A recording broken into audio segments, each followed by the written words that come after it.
Oke, selamat pagi, siang, sore, malam, Bapak Perminas, dan seluruh teman-teman audiens.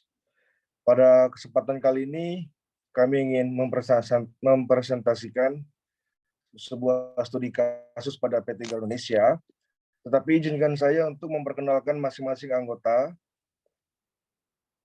yang dimana dari saya sendiri yaitu Brian Prima Sinelean, dan teman saya Henny Boru Pasaribu, kemudian ada Serene Puji Angelina, kemudian ada Astrid Mailanda Larun Sedu, dan yang terakhir ada Gilbert Sofian Tande Padang. Next.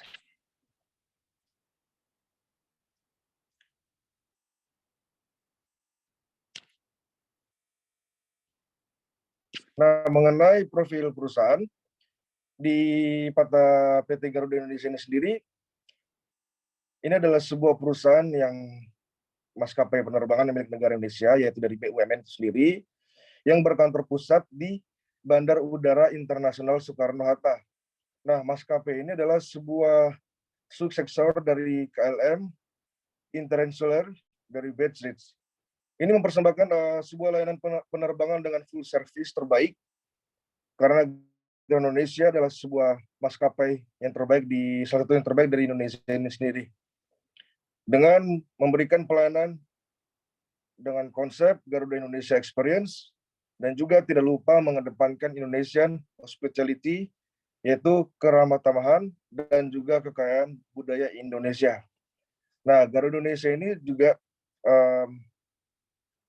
bertransformasi dari yang berhasil mencatatkan sejumlah pengakuan internasional, diantaranya adalah pencapaian sebagai the World Best Economy Class dari TripAdvisor Travelers Choice Awards, yaitu maskapai bintang 5 dan dari tahun 2014.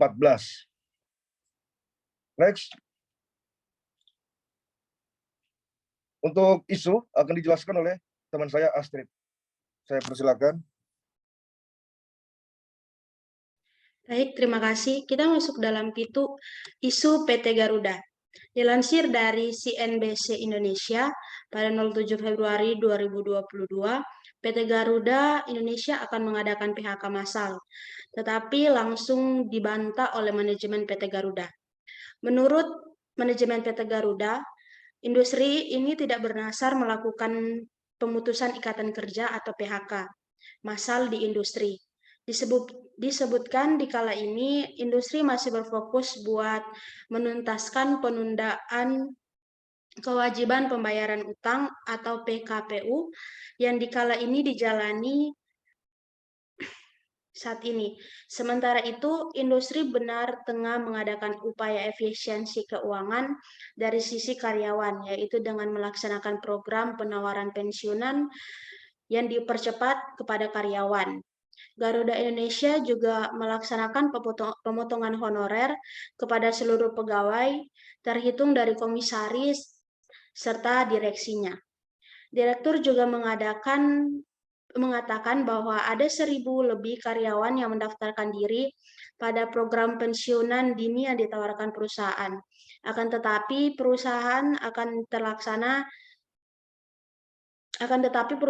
pensiunan ini akan terlaksana jika perusahaan membayarkan kewajibannya sesuai aturan.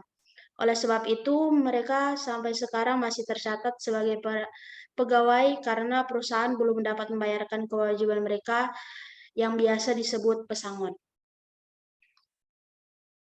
Next, kita masuk dalam risiko perusahaan yang terdapat pada PT Garuda. Risiko perusahaan PT Garuda ini ada internal dan eksternal. Internal ada operasional, keuangan, etika, proyek, teknologi, kesehatan, dan keselamatan. Yang eksternal di dalamnya ada ekonomi, sosial, pasar, hukum, politik, dan lingkungan. Masuk dalam risiko internal yang pertama, yaitu risiko etika. Menyinggung sedikit tentang etika, etika adalah cabang filsafat yang membahas pertanyaan tentang moralitas. Moralitas adalah pengertian perilaku saluran yang membedakan niat, keputusan, dan tindakan antara baik dan jahat, benar dan salah.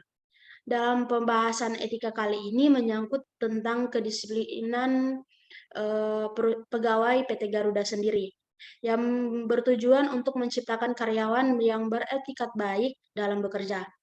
Etika berada dalam kurva yang kurva 008 yang berarti jarang terjadi karena karyawan ini sering melanggar SOP perusahaan. Mungkin adanya kurangnya ketegasan dari atasan kepada karyawan perusahaan yang berdampak pada merugikan perusahaan dan juga pelayanan kerjanya. Nah, yang kedua kita masuk dalam resiko eksternal yaitu lingkungan. Menyinggung sedikit tentang resiko lingkungan adalah resiko bagi sebagian besar perusahaan adalah rasio kinerja bottom line dari peningkatan regulasi penggunaan energi, reputasi yang terkikis, nama merek dan pangsa pasar dan insiden lingkungan, peningkatan biaya operasi dari efek pemanasan global, bahan bakar yang lebih tinggi karena sumber daya alam yang menipis, dan hilangnya pangsa pasar ke pesaing yang lebih paham lingkungan, dengan kamera pemasaran kampanye yang menggambarkan tanggung jawab sosial. Dalam pembahasan ini menyangkut pada risiko bahan bakar yang ramah lingkungan. Ini bertujuan untuk mengoptimalisasikan operasional penerbangan yang memprioritaskan masa depan yang ramah lingkungan. Seperti pada grafik risiko lingkungan ini terdapat pada grafik yang sering terjadi, yang ditandai dengan titik 0,14. Dampaknya pun sangat besar sehingga penyebab yang terjadi adalah ketidakpastian harga tiket yang akan merugikan pada penumpang dan perusahaan. Next. Berikutnya adalah risiko keuangan dan risiko pasar. Risiko internal ini adalah risiko keuangan. Risiko keuangan adalah exposure terhadap kejadian buruk yang mengikis profitabilitas dan dalam keadaan yang ekstrim menyebabkan keruntuhan bisnis yang mencakup kegagalan sistem keuangan, ketidaksesuaian regulasi atau masalah kepatuhan, serta utang macet, perubahan nilai tukar yang merugikan, ketergantungan yang berlebihan pada suatu pemasok, kehilangan pelanggan utama, hilangnya investasi luar negeri, dan keputusan lindung nilai yang buruk. Pada grafik ini terlihat pada poin 005 diketahui bahwa PT Garuda tidak dapat melunasi pinjaman atau hutangnya karena adanya pandemi COVID-19 dan kurangnya kreativitas dalam menjalankan strategi bisnis sehingga menyebabkan omset perusahaan tidak dapat memenuhi tunggakan-tunggakannya.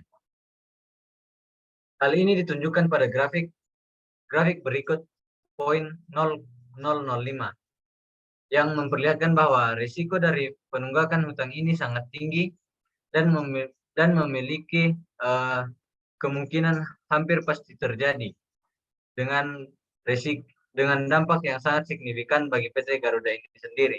Oleh sebab itu, diperlukan kontrol dan pengawasan yang mumpuni untuk menghindari atau mengurangi dampak yang akan terjadi ke depannya. Berikutnya adalah risiko eksternal. Risiko eksternal yang dibahas pada grafik ini adalah risiko pasar. Risiko pasar adalah exposure terhadap potensi kerugian yang timbul dari penurunan penjualan atau margin karena perubahan pasar kondisi di luar kendali bisnis. Pada poin risiko pasar ini ada pada poin 011 atau 011.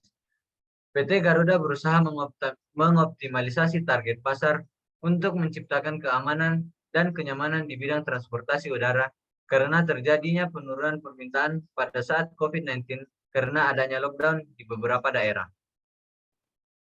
Dalam grafik ini dapat kita lihat bahwa letak dari poin 011 ini berada pada zona merah yang berarti memiliki resiko yang sangat tinggi dan memiliki kemungkinan hampir pasti terjadi ke depannya. Juga memiliki dampak yang sangat signifikan bagi manajemen serta seluruh perusahaan PT Garuda sendiri. Next.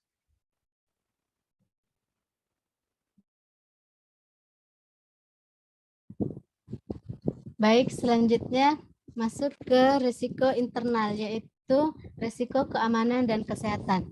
Di sini saya akan menjelaskan apa itu risiko keamanan dan kesehatan.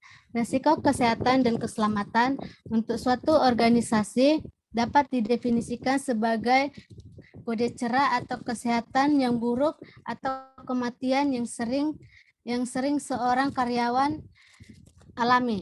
Yang utama oleh karena itu tujuan kesehatan dan keselamatan di tempat kerja adalah pencegahan kematian, cedera, dan sakit kesehatan bagi mereka yang bekerja keras yang berpengaruh oleh aktivitas kerja. Di sini kita dapat lihat berdasarkan tabel grafik di bawah ini, yaitu proses bisnis pada manusia, yaitu kode 003, di mana peristiwa terjadi itu adalah kecelakaan, di mana penyebabnya itu adalah karena tidak terampil atau emosionalnya dalam bekerja, yang akibatnya itu adalah kurangnya optimalisasi dalam bekerja, sehingga mengakibatkan berdampak terhadap pihak pelayanan, karyawan, manajer, dan PT Garuda itu sendiri. Cara untuk mencegah agar terjadinya peristiwa kecelakaan itu adalah yaitu di mana karyawan harus lebih berhati-hati dalam menjalankan pekerjaannya, sehingga tujuannya itu adalah untuk mengoptimalisasikan pekerjaan itu sendiri. Dapat kita lihat di grafik tersebut, yaitu di mana peristiwa itu adalah di angka 9, yaitu di mana peristiwa kecelakaan itu kadang-kadang terjadi di dalam suatu perusahaan itu sendiri. Selanjutnya yaitu adalah risiko eksternal, yaitu risiko sosialisasi. Risiko sosialisasi, di sini saya akan menjelaskan apa itu risiko sosialisasi.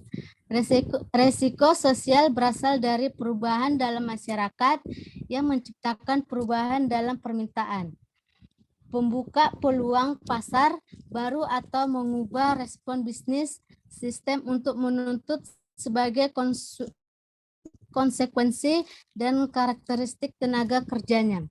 Ketersediaan pendidikan, kesehatan, dan pandangan tenaga kerja semuanya mempengaruhi kemampuan kinerja bisnis proses sosial. Tenaga kerja diasumsikan mengambil kebiasaan, perilaku, dan budaya masyarakat di mana mereka bekerja dan hidup.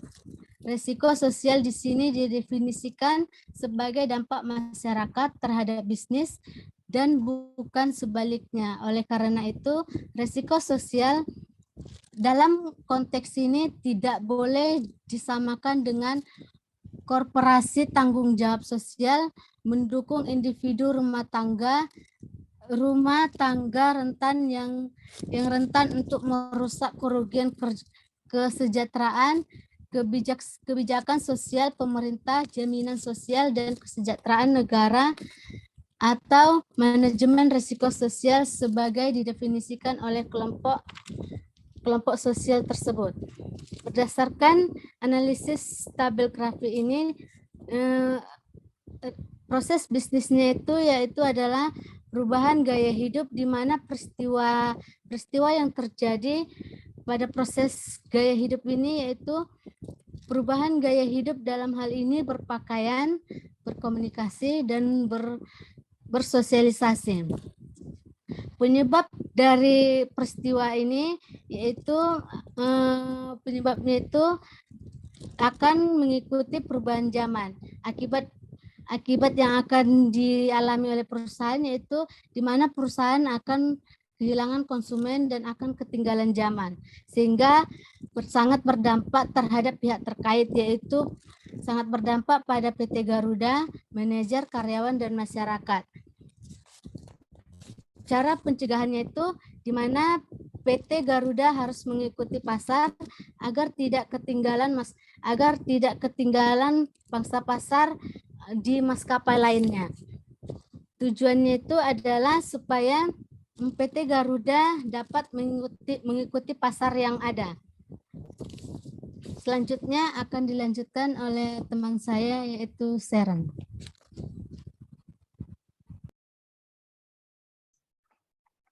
Baik, di sini saya akan menjelaskan tentang resiko operasional dan resiko ekonomi.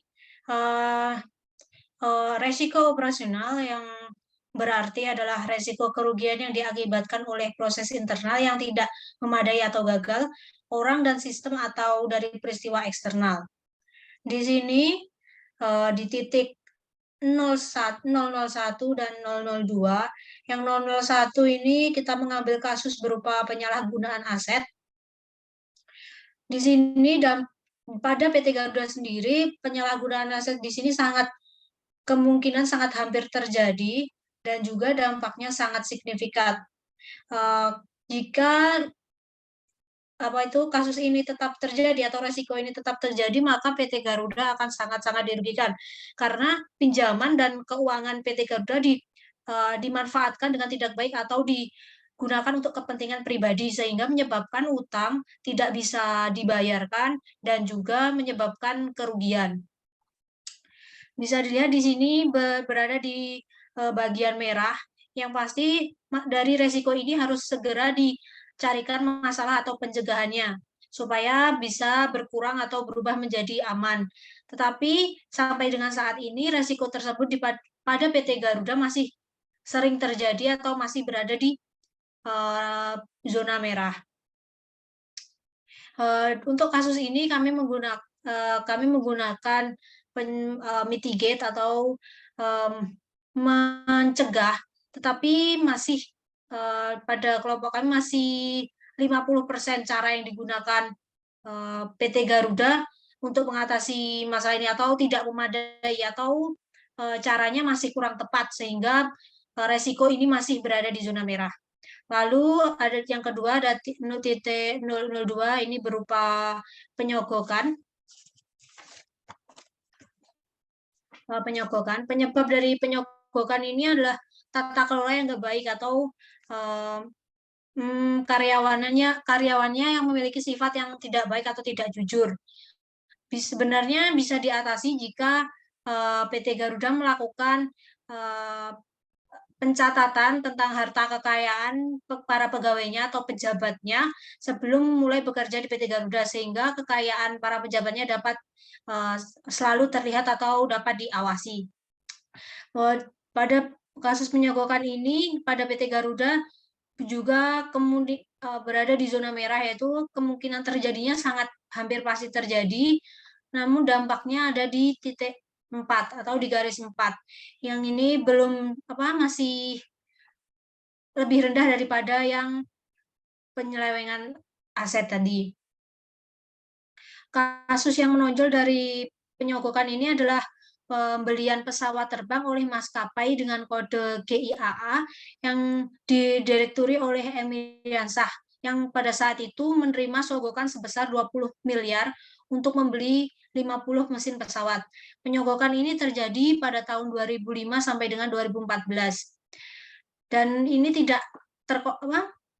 kasus ini sebenarnya masih bisa dikontrol, tapi juga tidak bisa dikontrol karena dari dalam dan luar. Maksudnya dari dalam dan luar adalah yang satu adalah dari pihak perusahaan dan yang satu adalah pihak luar. Tapi kembali lagi jika pegawainya atau yang disogok itu tidak mau, pasti penyogokan ini tidak akan terjadi sehingga kami menaruh dampaknya pada titik 4. Namun juga kasus ini berada pada zona merah yang harus segera diatasi atau diberi pencegahan resiko ini sehingga di masa depan resiko ini tidak terjadi atau tidak separah ini. Lalu ada titik 009, ini tentang cuti.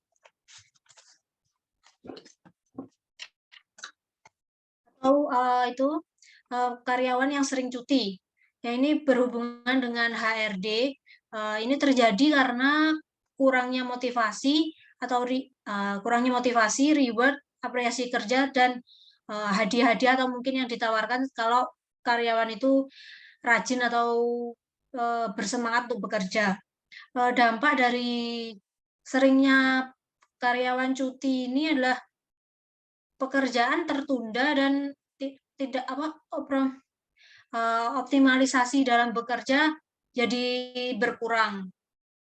Di sini dapat kita lihat bahwa karyawan yang sering cuti ini berada pada zona merah juga, yaitu kemungkinan terjadinya hampir sering terjadi, dampaknya juga berada di zona merah, yaitu bernilai 4 atau hampir sangat besar, masih di bawah besar. Tapi ini juga harus segera diatasi karena jika berlanjut terus tanpa adanya peraturan atau SOP yang ditaati, maka pegawai akan sering melakukan cuti tersebut.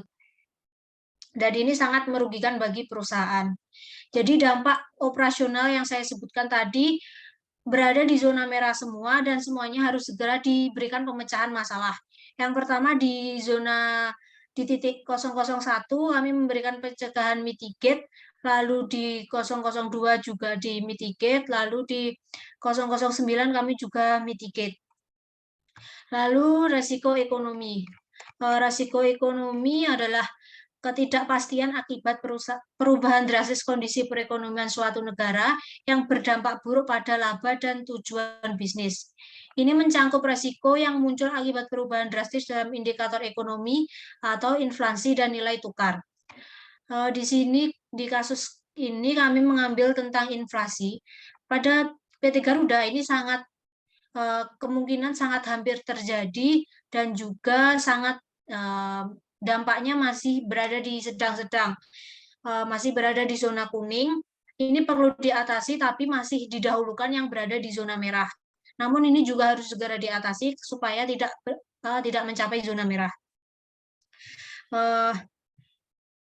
Masalah inflasi ini berada di luar kontrol dari PT Garuda atau di luar kontrol dari perusahaan, karena ya ini dari eksternal, dari luar, dari ekonomi dunia, sehingga ini berada di luar atau eksternal. Departemen yang terkait adalah Departemen Finansial. Tujuannya dari kita memasukkan resiko ekonomi yang berupa inflasi ini adalah untuk kita tahu meningkatkan harga biaya produksi kita. Dan cara kita mengatasinya adalah dengan menggunakan tolerate atau mengikuti. Jika harga barang naik atau harga produk-produk jasa naik, maka harga tiket kita juga naik. Seperti itu. Ini juga berada di zona kuning. Yang pasti zona kuning ini masih bisa ditinggal jika ada yang zona merah. Jadi yang harus diatasi lebih dahulu adalah yang berada di zona merah. Terima kasih. Sekian. Selanjutnya akan dijelaskan oleh teman kami. Oke, baik. Terima kasih. Saya akan melanjutkan tentang risiko proyek dan juga risiko politik. Sebelum saya lanjut, saya akan menjelaskan apa sih itu risiko proyek. Nah, Bapak dan teman-teman sekalian, risiko proyek itu adalah sebuah risiko yang berkaitan dengan pengiriman produk atau jasa yang biasanya sih dengan kendala waktu, biaya, dan kualitas. Nah, dalam risiko proyek ini sendiri, kami kelompok sepakat dengan kategori 007, yaitu proyek yang dihasilkan dari Garuda Indonesia ini sendiri adalah peluncuran pesawat, yang dimana memiliki tujuan dengan pengembangan di bidang IT yang mengaplikasikan cloud computing sebagai perusahaan global. Mengapa cloud computing? Karena cloud computing ini adalah sebuah sistem integrasi yang dapat diimplementasikan dan berkolaborasi dengan maskapai-maskapai yang di luar Indonesia. Kemudian yang jadi permasalahannya adalah menunggaknya utang. Kenapa? Karena sebelumnya Garuda Indonesia ini sendiri sudah memiliki banyak utang yang sangat besar yang belum tercukup untuk memenuhi kewajibannya, tetapi masih saja membangun proyek baru. Itu jadi yang permasalahan di Garuda Indonesia. Kemudian risiko ini salah satu risiko internal yang berdampak pada PT Garuda Indonesia, negara, karyawan tentu saja seperti hilangnya pekerjaan. Dan beban yang dihadapkan adalah seperti pembengkakan ekuitas dan juga gagalnya proyek kerugian yang besar. Sehingga kami kelompok sepakat dalam kode 013 ini ada di zona merah, yang dimana hal ini hampir pasti terjadi yang sangat signifikan, sehingga ini perlu di problem solving dan masih bisa teratasi, masih terkontrol, dan kami di kelompok menggunakan problem solvingnya yaitu mitigate. Kemudian 007 yaitu 013 yaitu risiko politik. Risiko politik itu sebuah risiko yang tidak memiliki kepastian dan secara keseluruhan atau sebagian dari pelaksanaan kekuasaan oleh aktor pemerintah dan tindakan kelompok non-pemerintah yang melakukan prosedur-prosedur untuk mencapai suatu tujuan. Nah, di risiko politik ini, di kode 013 ini, yaitu dengan pembelian pesawat yang tadi dijelaskan oleh teman saya Sharon, telah terjadinya penggelapan transaksi yang melanggar Undang-Undang Dasar 1945. Padahal tujuannya di sini adalah pencegahan terjadinya penggelapan transaksi. Nah, dalam hal ini komisaris tentu saja dan direktur akan bertanggung jawab. Tentu negara juga ikut turut ambil bagian. Karena di sini politik banalitas yang semakin memonopoli PT Garuda Indonesia dan juga reputasi perusahaan akan sangat terancam. Yang dimana politik banalitas ini sebuah kejahatan yang dianggap tidak ada, yang dianggap lalu lalang begitu saja sehingga terjadi memonopoli pada PT Garuda Indonesia itu sendiri. Nah, di risiko politik ini tentu di zona merah, di angka 5 hampir pasti terjadi dan sangat signifikan. Ini tentu saja tidak dapat dikontrol, tetapi kami kelompok memutuskan untuk melakukan mitigate dan juga exploit. Kemudian, next.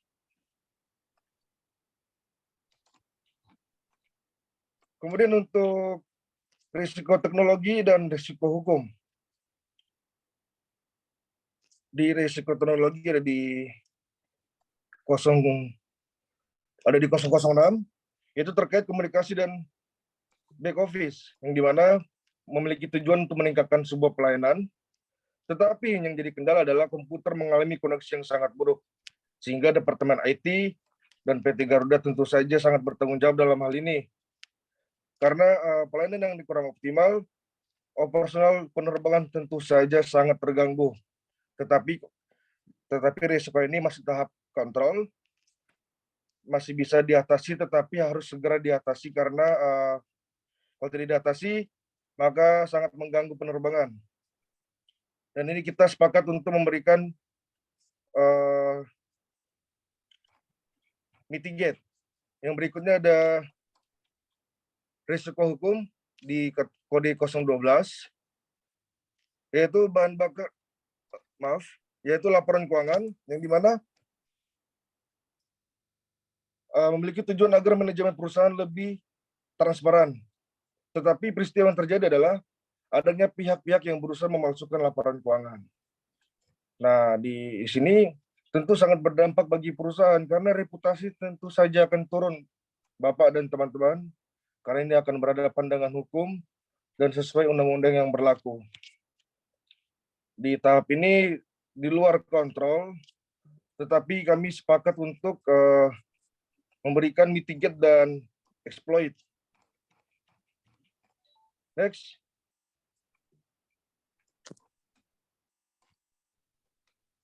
Nah, untuk di kesimpulan, hasil dari brainstorming pada kelompok kami, yaitu ada untuk menangani, untuk responsif terhadap risiko-risiko ini, kami memiliki strategi, yaitu pertama mitigate, ada preventatif, ada proaktif, deduktif, dan detektif. Kemudian ada transfer, yaitu seperti contohnya kayak kita memberikan wewenang penuh terhadap asuransi yang berlaku, yang terkait. Kemudian ada exploit.